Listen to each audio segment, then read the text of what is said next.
Hi student, मैं शिशिर कुमार अपने YouTube channel 45M vinculum academic पर आप सभी प्यारे बच्चों का स्वागत करता हूं। तो बेटा, जो टॉपिक हम आज की क्लास में शुरुआत करने जा रहे हैं उस टॉपिक का नाम है वेक्टर्स। और वेक्टर्स के अंदर भी बहुत सारे पार्ट्स हैं। जैसे आपका सिंपल आपका वेक्टर्स है, प्रोडक्ट्स, वेक्टर प्रोडक्ट्स के बारे में बात करते हैं, ठीक है ना। तो आज जो हम शुरुआत करेंगे वेक्टर प्रोडक्ट्स के बारे में, ठीक है बेटा। वेक्टर प्रोडक्ट, तो इसमें हम दो तरीके से वेक्टर प्रोडक्ट पढ़ेंगे। एक बार तो पढ़ेंगे हम product of the two vectors, any two vectors, और एक बार हम पढ़ेंगे product of any three vectors, ठीक है बेटा। तो टू वेक्टर्स की प्रोडक्ट होगी और आपके थ्री वेक्टर्स की प्रोडक्ट होगी। तो जब भी हम दो वेक्टर की प्रोडक्ट पढ़ेंगे तो वहां पे हम इसको डिवाइड कर देते हैं टू पार्ट्स में। नंबर एक होता है आपका स्केलर प्रोडक्ट, जिसको मैं डॉट प्रोडक्ट भी बोलता हूं। और फिर बेटा सेकंड इसको डिवाइड जो हम करते हैं वो बोलते हैं वेक्टर प्रोडक्ट, यानी कि क्रॉस प्रोडक्ट में, ठीक है। तो यहां पे हम बात करेंगे क्रॉस प्रोडक्ट की। फिर जब हम पढ़ते हैं product of the three vectors तो वहां पर भी दो तरीके से ही बात होगी। नंबर एक स्केलर ट्रिपल प्रोडक्ट, क्योंकि तीन वेक्टर हो गए तो वहां पे ट्रिपल प्रोडक्ट की हम बात करेंगे। और एक होता है बेटा vector triple product, vector triple product. और आपके एग्जाम, एंट्रेंस एग्जाम के पॉइंट ऑफ व्यू से ये आपके तीन पार्ट हैं। ये तीन पार्ट हमको पढ़ने ही पढ़ने हैं। यहां से आपको क्वेश्चन 100% आपको क्वेश्चन जरूर मिलेगा। तो बेटा हम शुरुआत करते हैं स्केलर प्रोडक्ट की। तो हमारी जो टॉपिक है वो है आपका स्केलर प्रोडक्ट। इसको मैं बोलता हूं डॉट प्रोडक्ट।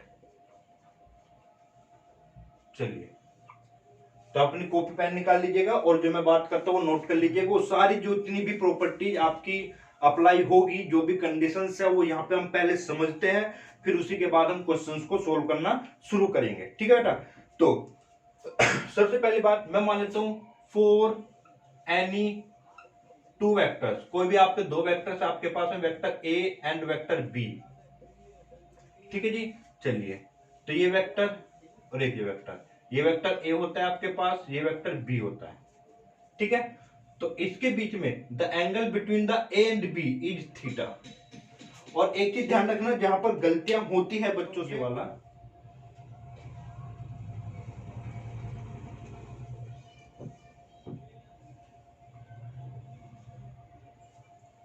ठीक है जी।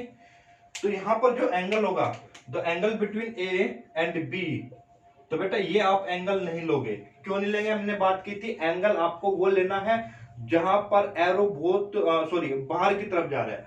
तो यहाँ पे तो देखो बेटा एक अंदर रहेगा बाहर, तो इसको मैं क्या कर लेता हूँ, इस वेक्टर को आगे की तरफ प्रोड्यूस कर लेता हूँ। तो ये एक वेक्टर हो गया आपका, ठीक है। तो जो ये एंगल हो आपका, देखो यहाँ पे भी एरो बाहर, यहाँ पे भी एरो, तो इन दोनों के बीच में जो ए एंड बी के बीच में जो एंगल है बेटा वो ये वाला होगा, यानी कि pi minus theta, pi minus theta, या इसको थीटा वन बोल सकते हैं। तो ये ध्यान रखना आपको कौन सा आपको एंगल लेना है। तो ऑप्शन में अगर कोई क्वेश्चन ऐसा आता है तो आपको ध्यान रखना है, यहाँ पे the angle between the A and B is theta, और यहाँ पे angle between A and B is theta one, ठीक है। एरो हमेशा बाहर की तरफ होने चाहिए, ऐसे होने चाहिए, तो जो एंगल बीच में बनेगा वो थीटा होगा आपका, ठीक है। ये सबसे पहली बात थी। फिर हम बात करते हैं सेकंड पॉइंट की। सेकंड पॉइंट, तो डॉट प्रोडक्ट स्केलर प्रोडक्ट की बात क्या होती है कि भाई ए डॉट बी, इसका जो फॉर्मूला होता है वो होता है magnitude of A, magnitude of B and cos theta. ये आपका स्केलर यानी कि डॉट प्रोडक्ट का फॉर्मूला होता है A dot B equal to में magnitude of A magnitude of B cos theta. और जो थीटा है, theta is the angle between vector A and B, ठीक है बेटा। तो ये चीज ध्यान रखनी है आपकी। अब देखिए यहां पर एक चीज ध्यान रखना, देखो स्केलर का मतलब क्या है। यहाँ पे देखो स्केलर प्रोडक्ट का मतलब ये है कोई भी दो वेक्टर्स की, और वेक्टर्स क्या होता है बेटा, जो the quantity, the physical quantity which है magnitude as well as direction, कोई भी ऐसी क्वांटिटी जिसमें मैग्नीट्यूड और डायरेक्शन दोनों ही होते हैं। और वेक्टर लॉज को यानी कि ट्रायंगल्स लॉ, पैरेललोग्राम लॉ को फॉलो करते हैं, वो आपकी क्या कहलाते हैं, वेक्टर क्वांटिटी कहलाती है। और हम यहाँ पे पढ़ रहे हैं स्केलर प्रोडक्ट, यानी कि कोई भी दो वेक्टर हो गए, ए अपने आप में खुद एक वेक्टर है, बी अपने आप में खुद एक वेक्टर है, और जैसे हम इसकी डॉट प्रोडक्ट करते हैं तो इसका आंसर हमारा एक सिंपल न्यूमेरिकल वैल्यू आएगी, एक कोई भी एक सिंपल न्यूमेरिकल वैल्यू आएगी, क्योंकि स्केलर में सिर्फ और सिर्फ क्या होती है बेटा, मैग्नीट्यूड होता है, वहां पे कोई भी डायरेक्शन नहीं होती है। तो मैग्नीट्यूड का मतलब यहाँ पे कोई भी न्यूमेरिकल वैल्यू या कोई भी रियल वैल्यू के फॉर्म में आपका आंसर आता है, तो इसलिए इसका नाम क्या रखा गया है, स्केलर प्रोडक्ट कहना है। ठीक है, देखिए जैसे मैग्नीट्यूड ऑफ ए, किसी भी वेक्टर का मैग्नीट्यूड अगर आप निकालते हो तो वो हमेशा क्या होता है बेटा, स्केलर होता है। स्केलर हुआ, मैग्नीट्यूड ऑफ बी भी क्या है बेटा, स्केलर है, और एक कोस थीटा तो हमेशा क्या होता है, स्केलर होता है। यानी कि सबकी मल्टीप्लाई करी तो आंसर हमेशा क्या आएगा बेटा, एक स्केलर क्वांटिटी ही आपको मिलेगी। ठीक है जी। चलिए अब यहाँ पे देखो केसेज पढ़ते हैं हम। अब यहीं से केस फर्स्ट बनाते हैं हम। तो ऐसे टेबल बनाइएगा आप, और यहीं से इसी टेबल से क्वेश्चन आया हुआ है आपका। देखो किस तरीके से टेबल है। केस लिखना बेटा यहाँ पे, ए dot be based on theta. ठीक है, देखो कैसे भाई, मैं लिखता हूं, अगर मैं मान लेता हूं थीटा इक्वल टू, अगर आपका 0 है, थीटा इक्वल टू कितना होता है, 0, तो A dot B equal to किसके बराबर होगा बेटा, ए का मैग्नीट्यूड बी का मैग्नीट्यूड, इस वाले फॉर्मूले से कोस थीटा, थीटा की वैल्यू कितनी है, 0 डिग्री, और कोस 0 की वैल्यू होती है बेटा 1, तो 1 का 1 आ जाएगा, तो इसका वैल्यू कितनी बची, मैग्नीट्यूड ऑफ ए और मैग्नीट्यूड ऑफ बी। ये फर्स्ट केस होता है आपका। ठीक है, सेकंड केस की अगर मैं बात करूं, सॉरी सेकंड पॉइंट की बात करूं, यहां पर मैं थीटा अगर मैं ले लेता हूं बेटा पाई, इफ थीटा इक्वल टू मैंने पाई लेता हूं, तो ए डॉट बी किसके बराबर बना बेटा, ए का मैग्नीट्यूड बी का मैग्नीट्यूड और कोस पाई, पाई की वैल्यू बेटा कितने होते हैं, -1, तो इसका आंसर कितना है, माइनस ए का मैग्नीट्यूड बी का मैग्नीट्यूड, और ठीक है ना, ये यहां तक आएगा आपका। ठीक है, थर्ड पॉइंट अगर मैं लिखता हूं, तो थर्ड पॉइंट में क्या होगा, थर्ड पॉइंट में थीटा में ले लेता हूं बेटा 90 डिग्री, तो ए डॉट बी किसके बराबर हुआ, magnitude of A magnitude of B cos 90, और कोस 90 की वैल्यू क्या होती है, 0, कोस 90 की वैल्यू बेटा क्या होती है, 0, तो ये 0 हुआ, तो 0 की मल्टीप्लाई जब इसमें करेंगे तो आंसर कितना आएगा, 0। तो जब थीटा 90 है तो यहाँ पे समझ जाना है आपको, तो यहां से ये भी लिख सकते हैं कि ए जो वेक्टर है वो परपेंडिकुलर है बी पर, यानी कि जब भी ए और बी दोनों आपस में परपेंडिकुलर हो गए, यानी कि यहां पर जो ये थीटा बन रहा है, तो ये आपका ये वेक्टर ए होगा और ये वेक्टर बी होगा, और थीटा कितना है बेटा यहाँ पे 90, तो आंसर हमेशा ध्यान रखना क्या होगा, ए डॉट बी किसके बराबर होगा, 0 के। ठीक है, क्योंकि कोस 90 की वैल्यू क्या होती है, 0 होती है। ठीक है, नेक्स्ट इसमें देखना, नेक्स्ट अगर मैं यही वैल्यू ध्यान दो आप, थीटा लेस देन 90 रखूं, थीटा लेस देन 90 का मतलब क्या है बेटा, फर्स्ट क्वाड्रेंट की मैं बात कर रहा हूं, फर्स्ट क्वाड्रेंट, और फर्स्ट क्वाड्रेंट की जब मैं बात करूंगा तो कोस थीटा में से क्या रहेगा, पॉजिटिव रहेगा, यानी कि A dot B is equal to मैं लिखूंगा ए बी का मैग्नीट्यूड और कोस थीटा, और ये आपका फर्स्ट क्वाड्रेंट में हमेशा क्या रहेगा बेटा, पॉजिटिव रहेगा, हमेशा क्या रहेगा, पॉजिटिव, और ये वैल्यू हमेशा खुद में पॉजिटिव, ये भी पॉजिटिव, तो कुल मिलाकर मैं यहां से बोल सकता हूं कि A dot B is always greater than 0, always greater than 0, यानी कि जो स्केलर प्रोडक्ट होगी, यानी कि डॉट प्रोडक्ट होगी, where theta is less than 90, और ये बेटा इसको हम बोलते हैं एक्यूट एंगल, एक्यूट एंगल। ठीक है जी, चलिए नेक्स्ट केस हम बात करें, अगर देखो यहां से थीटा अगर ग्रेटर देन 90 डिग्री हो जाए, तो देखो ध्यान से, A dot B equal to में ए का मैग्नीट्यूड बी का मैग्नीट्यूड और कोस 90 से ग्रेटर, 90 से ग्रेटर का मतलब बेटा क्या होगा कि ये जो आपका थीटा है अब पहुंच गया सेकंड क्वाड्रेंट में, सेकंड क्वाड्रेंट, और सेकंड क्वाड्रेंट में कोस हमेशा क्या होता है, कोस जो थीटा होता है वो हमेशा क्या होगा बेटा, नेगेटिव होता है, तो यानी कि ए डॉट बी इसकी जो वैल्यू होगी हमेशा क्या होगी, लेस देन 0, यानी कि हमेशा और हमेशा किस में, ये तो पॉजिटिव में आएगा और ये हमेशा बेटा किस में आएगा, नेगेटिव में आएगा। तो ये केसेस थे आपके, और उसको मैं बोलता हूं ऑब्ट्यूज एंगल, ऑब्ट्यूज एंगल। ठीक है, तो कितने केस बने, 1 2 3 4 और 5, ठीक है ना, तो इनको ध्यान रखना है आपको कि जब थीटा इक्वल टू 0 है तो a डॉट b किसके बराबर होगा, magnitude of a magnitude of b। Theta equal to pi है तो मैग्नीट्यूड ऑफ a वो मैग्नीट्यूड ऑफ b नेगेटिव में होगा। थीटा इक्वल टू 90 है तो थीटा इक्वल टू 90 आप समझ जाना कि a परपेंडिकुलर क्या है बेटा, b है, और a डॉट b क्या होगा, हमेशा 0 होगा। थीटा लेस देन 90 है तो लेस देन 90 में बेटा हमेशा ध्यान रखेंगे लेस देन 90 का मतलब होता है कोस थीटा, यानी कि आपका फर्स्ट क्वाड्रेंट में, और अगर ये फर्स्ट क्वाड्रेंट में है तो सारी की सारी वैल्यू क्या रहेगी बेटा, पॉजिटिव रहेगी, यानी कि a dot b greater than क्या रहेगा, 0 रहेगा। और थीटा अगर ग्रेटर देन 90 है तो 90 ग्रेटर देन 90 का मतलब हुआ कि वो सेकंड क्वाड्रेंट में पहुंच गया, और सेकंड क्वाड्रेंट में पहुंचने का मतलब है कि ये नेगेटिव होगा, कोस थीटा किस में होगा, नेगेटिव में होगा, तो ओवरऑल आंसर किस में आएगा बेटा, नेगेटिव में आएगा, यानी कि a dot be less than 0 होगा।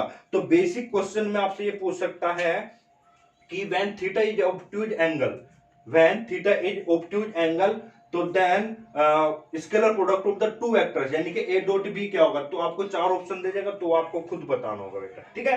तो ये चीज, अब यहां से एक चीज ध्यान देना आप यहां पर कि अगर देखो जब थीटा 0 है तो आंसर ये आया आपका, तो ये आपके एक ध्यान से देखोगे तो ये मैक्सिमम वैल्यू है आपकी, और ये बेटा ये क्या है आपकी मिनिमम वैल्यू, ठीक है। यानी कि यहां से आप नोट करके लिखना, नोट जो a डॉट बी है किन्हीं भी दो वेक्टर, यानी कि for any two vectors the scalar product की जो रेंज होती है, scalar product is less than equal to minus magnitude of a bracket में मैग्नीट्यूड ऑफ b, और less than equal to magnitude of a और magnitude of b, ठीक बेटा। तो यानी कि कोई भी for any two vectors the scalar product lies in between negative magnitude of b and positive magnitude of a और magnitude of b। तो चीज नोट कर लीजिएगा आप, फिर हम आगे बढ़ते हैं इसमें। कम्यूटेटिव, ठीक है। कम्यूटेटिव लॉ क्या कहता है कि अगर a डॉट b है, कोई भी वेक्टर a डॉट b है तो उसको मैं b डॉट a लिख सकता हूं, ठीक है।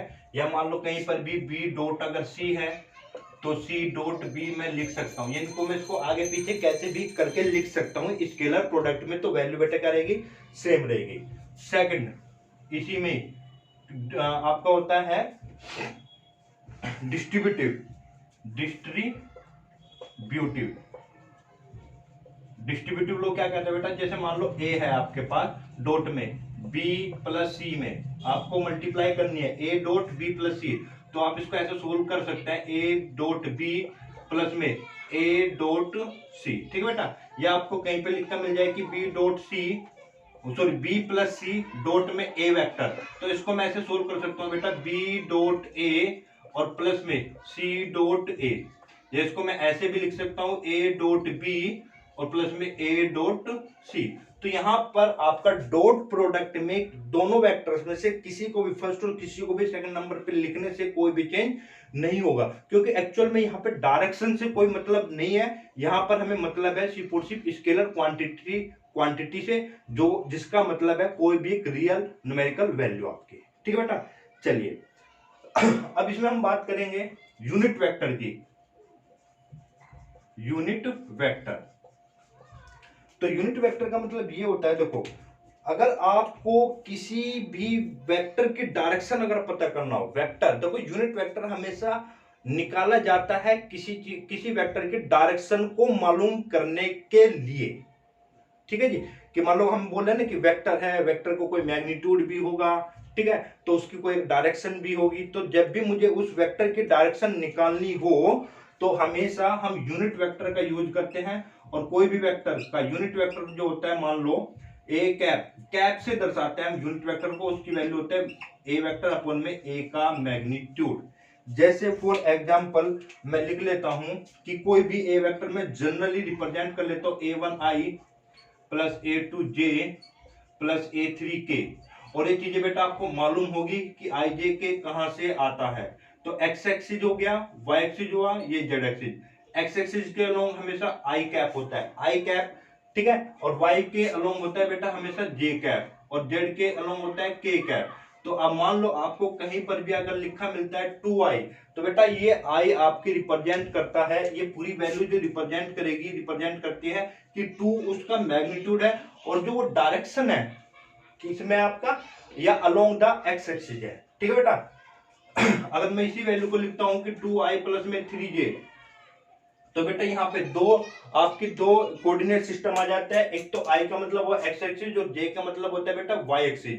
तो यहाँ पर क्या होगा आपके पास में कि ये आपके एक प्लेन को रिप्रेजेंट करता है कि या कोई भी बॉडी, हम ऐसा बोल सकते हैं एग्जांपल के तौर पे कि कोई भी बॉडी मूव कर रही है अलोंग द प्लेन एक्स और वाई, एक्स वाई प्लेन में आपकी क्या कर रही है, मूव कर रही है आपकी। ठीक है नहीं। तो इसी तरीके से 3D में अगर मान लो कोई भी चीज है, मैं लिखूं कि भाई 2i प्लस में 3j और प्लस में 4k, तो बेटा ये हो जाता है कि कोई भी बॉडी आप मूव कर रही है या कोई भी आपकी किसी भी पॉइंट की जो पोजीशन है वो आपकी स्पेस में है, क्योंकि तीनों ही कोऑर्डिनेट इन्वॉल्व हो जाते हैं, तो उस समय उसकी पोजीशन कहलाएगी बेटा स्पेस में कहलाएगी। ठीक है ना। तो ये चीजें हैं आपकी। तो मैं मान के चल रहा हूं कि कोई आपके पास वेक्टर है ai plus a2j plus a3k, और आई जे के पर हमेशा कैप आता ही आता है, क्योंकि डायरेक्शन को नोटेशन देते हैं।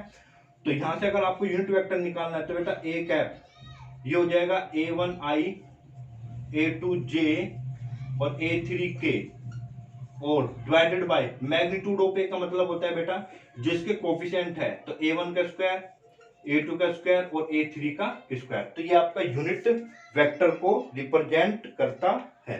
प्लीज इसको नोट। अब मैं इसी चीज को आगे हम प्रोसीड करें, देखो बेटा ध्यान से देखना कि अगर मैं लिख सकता हूं इसको ए कैप और मैग्नीट्यूड ऑफ ए, यानी कि इसकी मल्टीप्लाई अगर मैं इधर कर लूं तो आपको क्या मिलेगा, ए वेक्टर। तो देखो ध्यान से, ये आपकी डायरेक्शन को शो करता है, और ये बेटा क्या हो गया आपका मैग्नीट्यूड,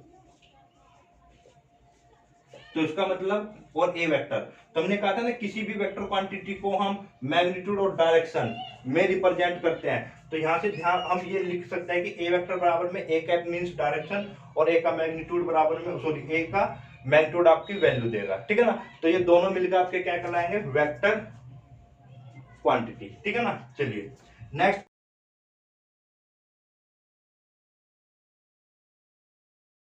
तो बेटा नेक्स्ट टॉपिक है आपका प्रोजेक्शन।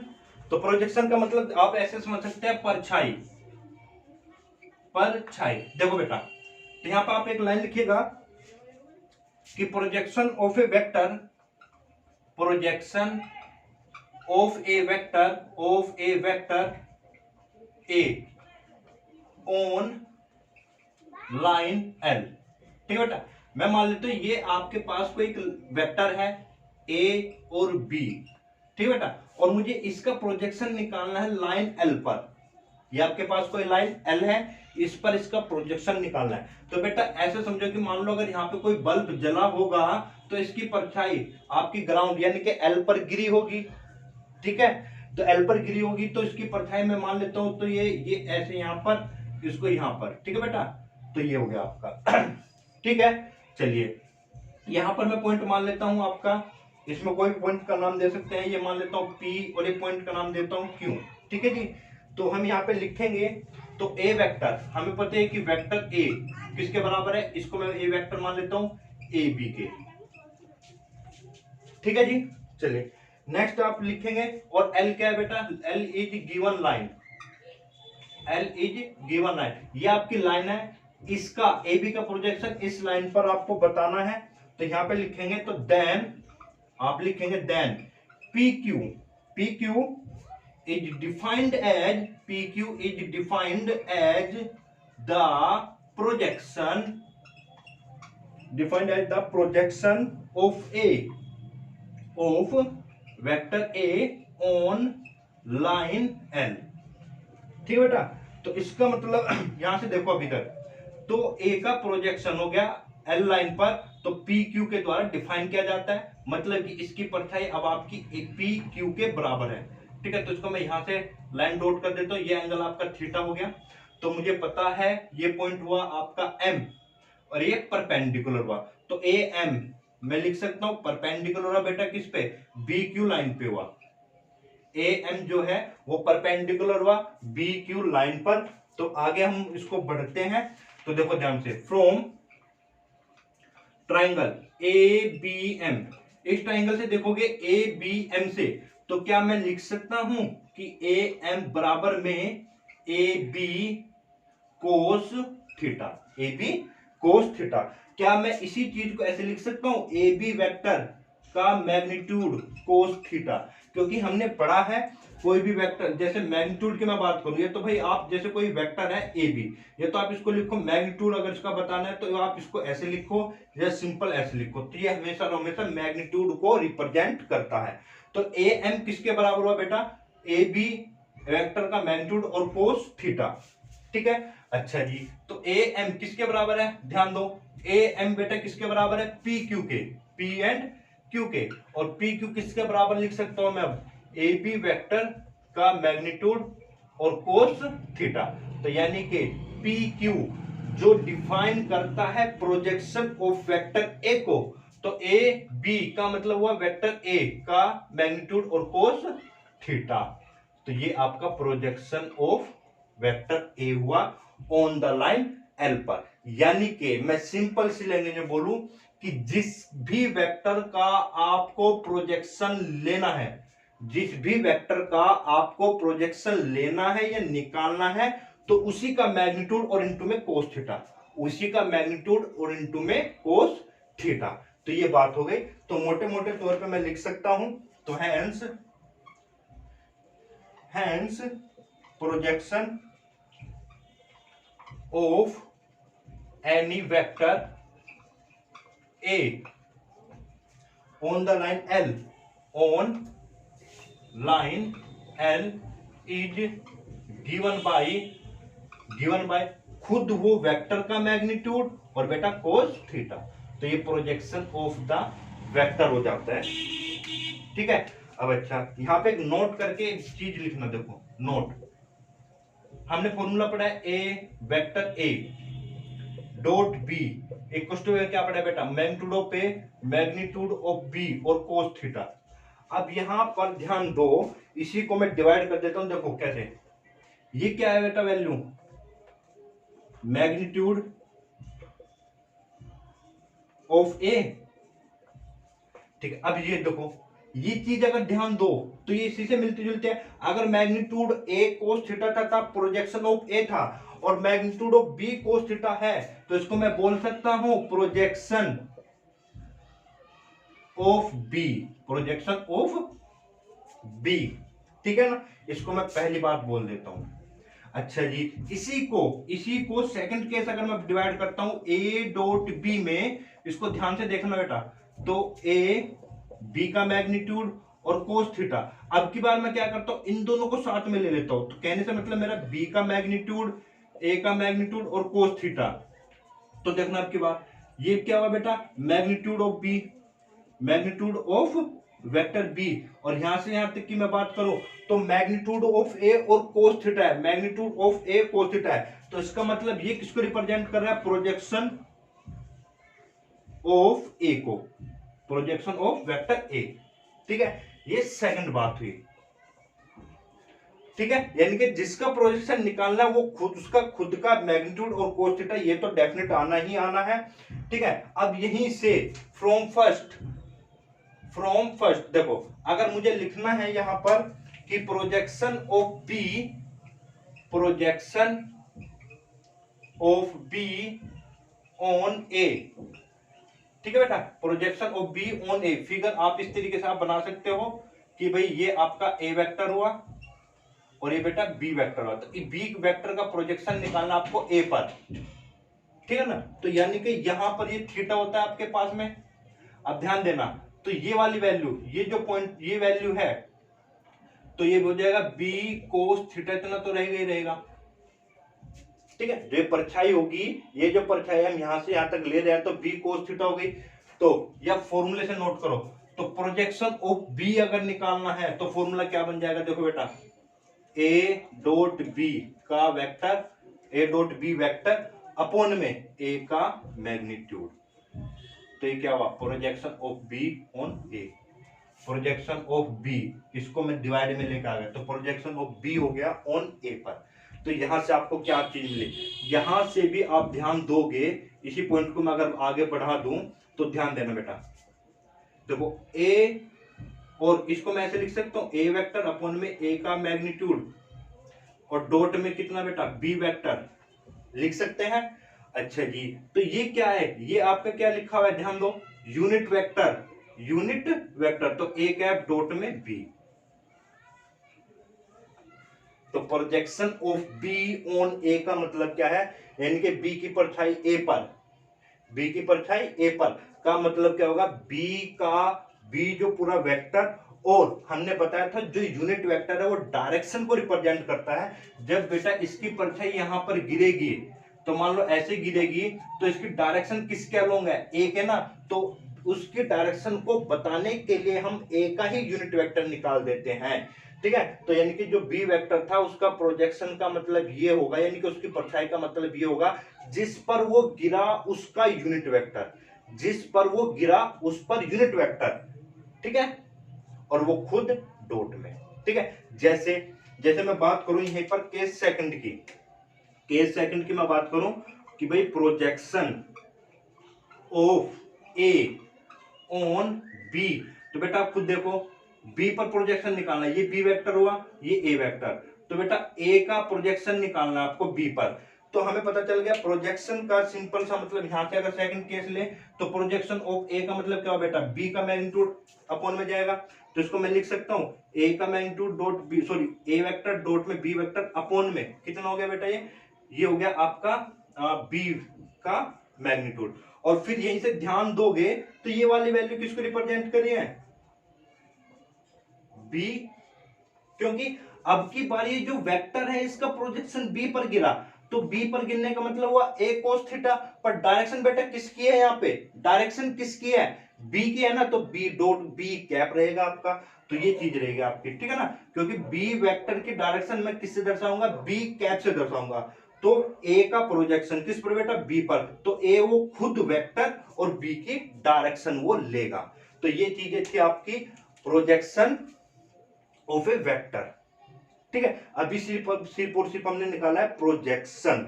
ठीक है, तो एक चीज ध्यान रखनी है आपको, जिसका भी प्रोजेक्शन निकालना है वो खुद ऐसे ही, और जिस पर निकालना है उसका यूनिट वेक्टर, उसका यूनिट वेक्टर, ये बहुत तरीके से आएगा, बहुत अलग अलग फॉर्म में आएगा, तो इसको अभी हम और पढ़ेंगे, तो प्लीज आप इसको नोट कीजिए। तो हमारी बात थी सिर्फ और सिर्फ प्रोजेक्शन की, अब हमें निकालना है प्रोजेक्शन वेक्टर। ठीक है ना, तो हम बात करेंगे प्रोजेक्शन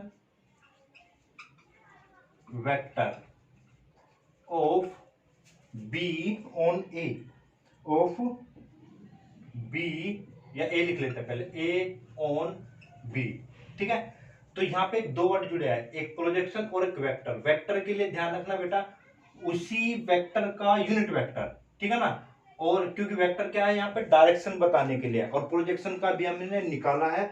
तो हमने पढ़ा है projection of A on B, A का प्रोजेक्शन बी पर, तो हमने पढ़ा है कि ए डॉट बी, ठीक है, जिसका प्रोजेक्शन निकालना है वो खुद वेक्टर ऐसा ही, वो ऐसे ही रखना है, और बाकी का यूनिट वेक्टर, यानी कि ए डॉट बी, ए का प्रोजेक्शन निकालना है, तो मैं यहां पे क्या करूंगा बेटा, बी का मैग्नीट्यूड। ठीक है, तो ये तो था projection of A on B, और बेटा वेक्टर के लिए हमें डायरेक्शन, किस पर प्रोजेक्शन निकालना था, बी पर, तो यानी कि जो ए का प्रोजेक्शन है वो किसकी डायरेक्शन में, बी की डायरेक्शन में है, तो वेक्टर दिखाने के लिए उसकी डायरेक्शन बी कैप।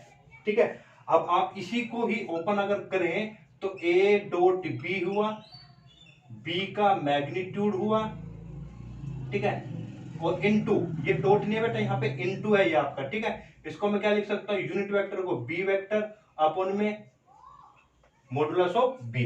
तो अगर मैं इसको सोल्व करता हूं तो मैं इसको ऐसे लिखूंगा कि ए डॉट बी, और बेटा बी के मैग्नीट्यूड का स्क्वायर, क्योंकि मैग्नीट्यूड मैग्नीट्यूड को मैं कर सकता हूं, और ये क्या होगा बेटा, बी वेक्टर। तो ध्यान रखना इस तरीके से होगा आपको। ठीक है, उसी तरीके से आपको अगर निकालना है projection, projection vector of B on A, तो बी का प्रोजेक्शन निकालना है ए पर, तो बी का प्रोजेक्शन निकालने के लिए ए पर, तो ए, ये तो चीज सेम ही रहनी है, ए पर निकालना है तो ए का मैग्नीट्यूड, ये तो ये बात हुई, और ए पर निकालना है तो यूनिट वेक्टर किसका लेना होगा बेटा, ए का, ठीक है। और इसको भी मैं सोल्व करूंगा तो ए डॉट बी अपॉन में आएगा ए के मैग्नीट्यूड का स्क्वायर और क्या आएगा, ए वेक्टर। तो ये हो गया आपका, ठीक है। तो ये वैल्यू सिर्फ और सिर्फ प्रोजेक्शन को दर्शाती है और ये वेक्टर को, तो पोजीशन प्रोजेक्शन वेक्टर, तो ये प्रोजेक्शन और ये वेक्टर आपका, ठीक है जी। चलिए अब आगे कुछ इंपोर्टेंट प्रॉपर्टीज है उन पे हम आते हैं। तो नेक्स्ट केस की मैं बात करता हूं, केस, ठीक है। हमें पता है कि भाई ए डॉट बी अगर 0 है तो बेटा जीरो कब होगा, जब थीटा इक्वल टू 90 होगा। तो दैट मींस तो ए परपेंडिकुलर बी, यानी कि कभी भी जब दो वेक्टर आपस में परपेंडिकुलर है, यानी कि ए परपेंडिकुलर है बी पर, तो उनकी डॉट प्रोडक्ट हमेशा कैसी होगी, 0 होगी, ठीक है। तो इसको मैं थोड़ा सा और एक्सप्लेन करते हैं। जैसे मैं मान लेता हूं कि ए वेक्टर है कोई इक्वल टू में A1 आई कैप, A2 जे कैप, A3 के कैप, ठीक है बेटा। और बी आपका कोई वेक्टर है B1 आई कैप, B2 जे कैप, B3 के कैप। तो A डॉट बी अगर आप इनकी करते हैं तो A डॉट बी में हमने क्लास में भी सीखा है, तो हम क्या करते हैं, तो इनकी मल्टीप्लाई जैसे करते हैं तो इनके कोफिशिएंट की मल्टीप्लाई होता है A1 B1, A2 B2, A3 B3, ठीक है। ये A डॉट बी होता है। इफ A परपेंडिकुलर है B पर, that means theta equal to है बेटा 90। तो मैं लिख सकता हूं कि A1 B1 plus A2 B2 plus A3 B3 किसके बराबर होगा बेटा, 0 के बराबर होगा, ठीक है। तो ये था आपका परपेंडिकुलर का केस। जैसे मैं मान लेता हूं, लिखिएगा नेक्स्ट पॉइंट आप इसी में, if I J K cap are mutually MUTUA mutually perpendicular unit vectors, क्योंकि कैप लगा हुआ है तो बेटा ये क्या होगा, यूनिट वेक्टर्स होंगे, ठीक है। Unit vectors along coordinate axis, along coordinate axis.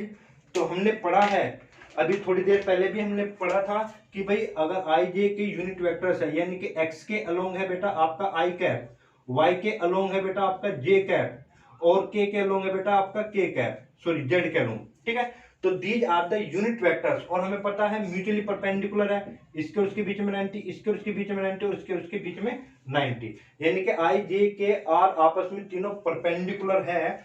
तो ध्यान रखना हमें, जैसे मैं लिखता हूं आई डॉट आई की मैं मल्टीप्लाई करूं, तो देखो बेटा ध्यान से, तो भाई ए इसको बी मानो, तो ए का मैग्नीट्यूड, बी का मैग्नीट्यूड और कोस थीटा, थीटा कितना है बेटा, ये 90 है ना, थीटा कितना है 90, सॉरी यहाँ पे आई और आई के बीच में थीटा हो जाएगा 0, क्योंकि आई है, दूसरा भी यहाँ पे आई है, इसी के अलोंग है दूसरा वेक्टर भी, तो आई आई और आई। और हमें पता है यूनिट वेक्टर का मैग्नीट्यूड, कोई भी वेक्टर है और यूनिट वेक्टर है तो उसका मैग्नीट्यूड हमेशा बेटा 1 होगा, कितना होगा, 1 होगा।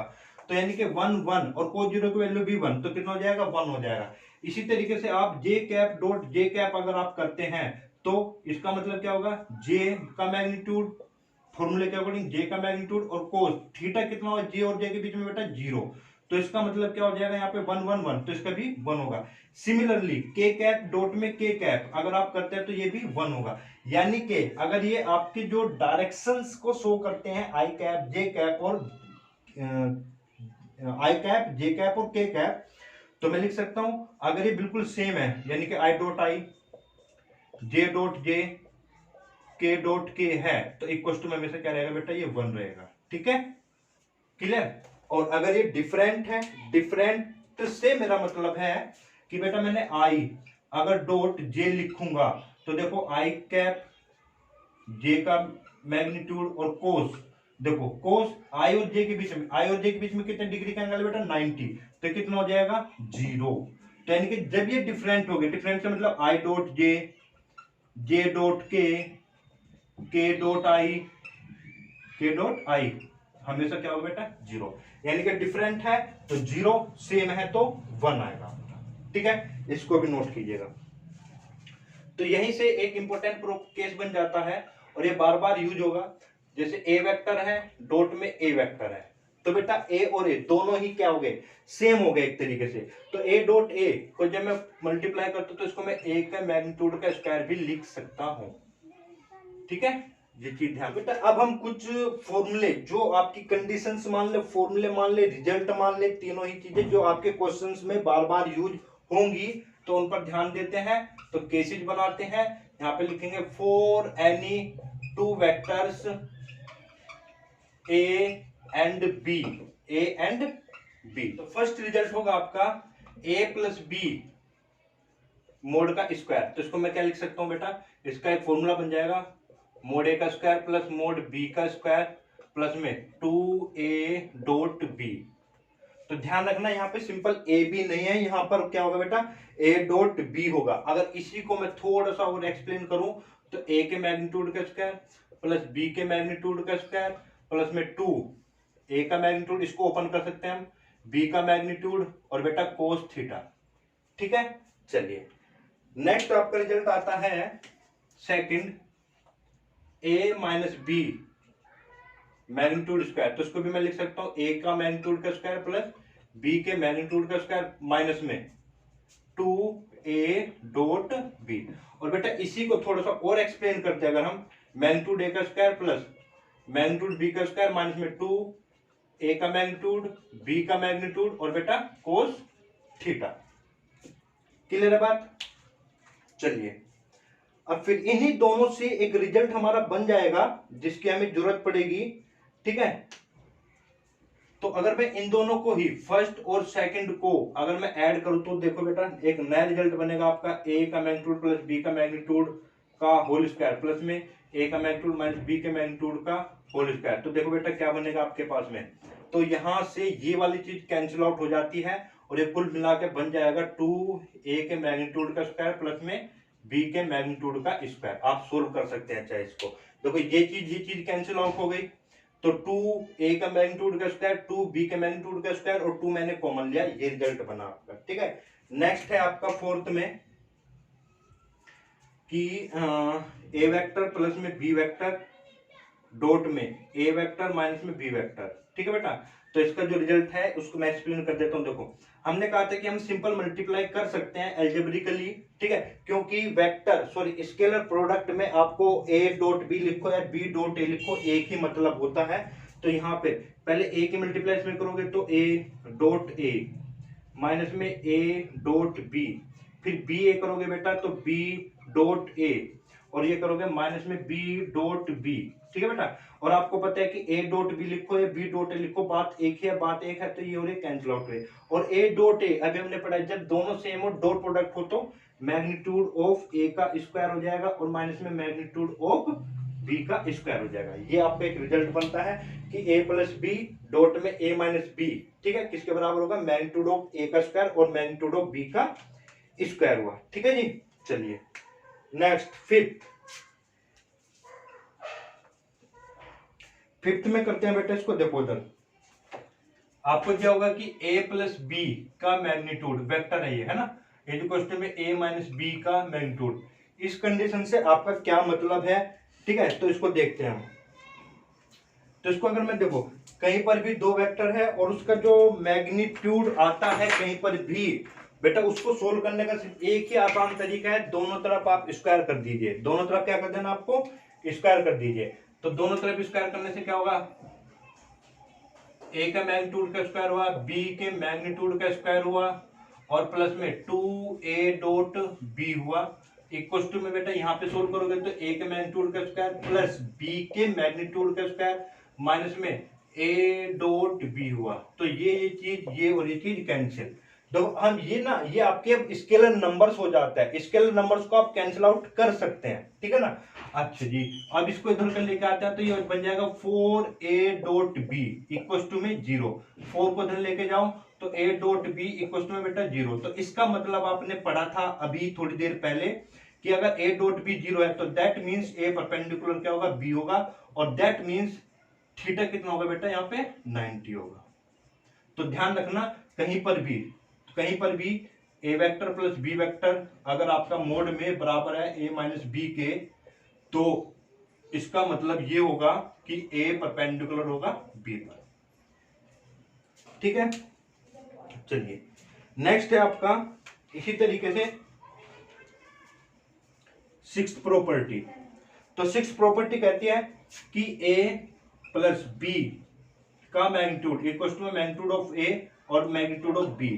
तो इसका मतलब आपको बताना है। फिर से वही बात, अगर इसका मुझे मतलब बताना है तो सीधा सीधा मोड है, तो मोड पे हमेशा क्या कर देना है बेटा, अभी बताया मैंने, स्क्वायर कर देना आपको। जैसे ही आपने इस पे स्क्वायर किया, देखो यहाँ पे स्क्वायर करोगे तो बेटा यहाँ पर ये होल स्क्वायर में जाएगा। ठीक है, होल स्क्वायर में जाएगा। तो यहाँ पे ओपन करोगे तो ए के मैग्नीट्यूड का स्क्वायर प्लस बी के मैग्नीट्यूड का स्क्वायर। एरो जरूर लगा लेना भाई इनके ऊपर। ठीक है, प्लस में आप लिखेंगे तो ए वेक्टर डॉट बी वेक्टर। यहाँ पे देखो, यहाँ पे ये दोनों खुद मैग्नीट्यूड है, खुद मैग्नीट्यूड है। और मैग्नीट्यूड में यहाँ पे क्या है, स्केलर नंबर्स है। स्केलर नंबर्स में डॉट और क्रॉस का कोई मतलब नहीं होता है। स्केलर नंबर में कोई मतलब नहीं होता, सिर्फ और सिर्फ डॉट और क्रॉस का मतलब होता है किन्हीं भी दो वेक्टर्स के बीच में। ठीक है ना, तो यानी कि मैग्नीट्यूड ए का स्क्वायर, इसमें तो सिंपल फॉर्मूला लगना है, मैग्नीट्यूड बी का स्क्वायर और प्लस में बेटा यहाँ पे रखना है सीधा सीधा ए और बी। ठीक है, तो देखो ये चीज और ये चीज कैंसिल आउट हुई। ठीक है, तो यहाँ पे बचता है आपके पास में 2a dot B vector equal में 2a का मैग्नीट्यूड और बेटा b का मैग्नीट्यूड। अच्छा जी, 2 से 2 कैंसिल आउट हुआ ये भी। तो यहाँ पे इसको अगर मैं ओपन करूं तो ये a का मैग्नीट्यूड, b का मैग्नीट्यूड और बेटा कितना हुआ कोस थीटा इक्वल में a का मैग्नीट्यूड और b का मैग्नीट्यूड। इसको सोल्व करोगे तो कोस थीटा कितना है बेटा, अगर आपको 1, कोस थीटा कितना है 1। अगर कोस थीटा 1 है तो इसका मतलब थीटा इज इक्वल टू क्या रहा होगा 0। अगर थीटा इज इक्वल टू 0 है तो दैट मींस थीटा कब 0 होता है, जब कोई भी दो वेक्टर आपके कैसे होंगे बेटा, पैरेलल होंगे। तो थीटा क्या होता है 0। तो इसका मतलब यहां पर ए वेक्टर पैरेलल होगा बी वेक्टर के। ठीक है, तो कहीं पर भी अगर आपके पास ये रिलेशन है कि भाई ए प्लस बी का मोड इक्वल में ए का मोड प्लस बी का मोड, आपको समझ जाना है कि भाई ए वेक्टर पैरेलल है बी वेक्टर के। ठीक है जी, ये चीज है आपका रिजल्ट। फिर नेक्स्ट देखते हैं बेटा इसमें,